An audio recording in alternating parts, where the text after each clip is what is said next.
Texans Vikings this weekend at Minnesota.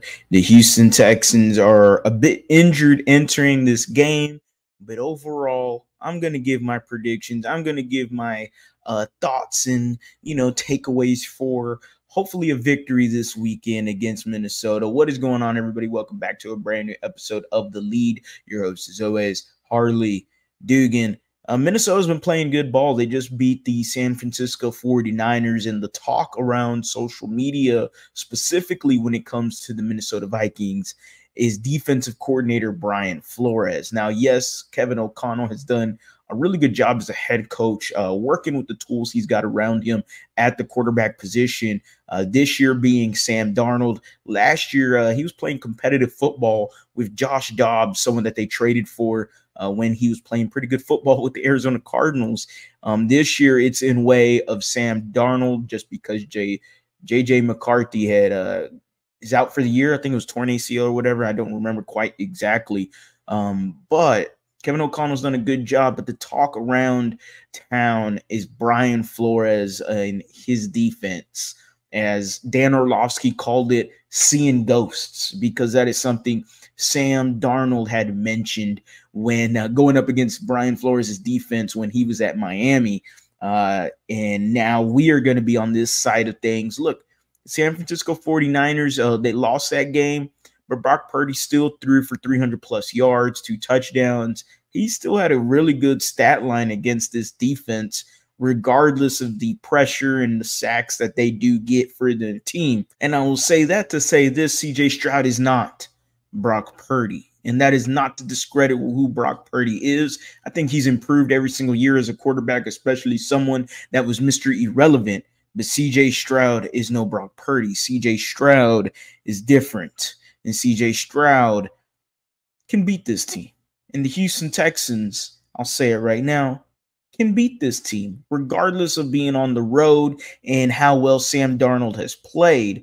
We got to understand that the Houston Texans are coming into this game a bit injured, a bit battered and bruised, but some good news: Jarrett Patterson, Juice Scruggs both returned to practice. Bad news: Brevin Jordan, torn ACL, out for the whole year. That's unfortunate, but Cade Stover, hey man, it's your time to shine. You were drafted for a reason, and you went up from third tight end, second tight end, just like that. Bad news: no Dameon Pierce, no Joe Mixon at practice. Unclear whether or not they're going to be able to play on Sunday, specifically Joe Mixon. They haven't seen anything on Dameon Pierce. I say Joe Mixon just because he did return to the game against the Chicago Bears later after he had the ankle injury that was supposedly questionable. He ended up returning. Now, they didn't give him a lot of handoffs, but he did return to the game. So maybe he's a game-time decision come Sunday. That's what I'm ultimately hoping for. But regardless, Cam Akers should be your running back. British Brooks should be getting some playing time as well. And that might be the two guys that they go with, along with Dare and Bugawale, who I just don't see much appeal to, besides him coming in on third down where pass blocking comes into play.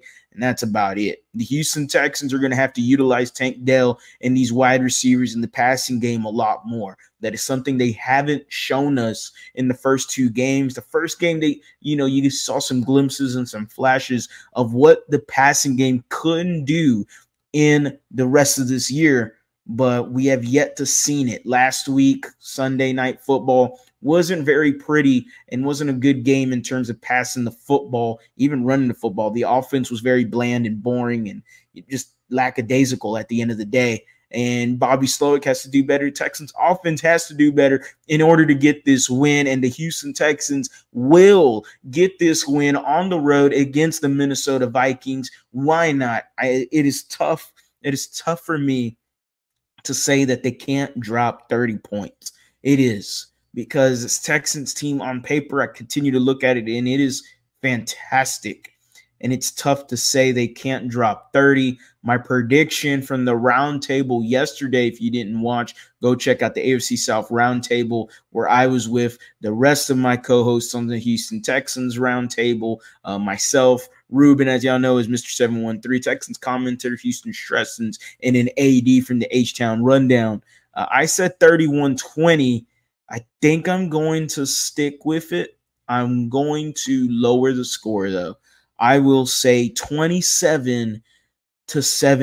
The Houston Texans defense shows up and shows out for another week, and the Texans offense gives us some glimpses and plays more similarly to how they were doing against the Indianapolis Colts. The Texans snatch a W. They get to be 3-0 and maybe a 3-game lead on the division. Who knows? Maybe everyone else goes 0-3. I would be excited to see it.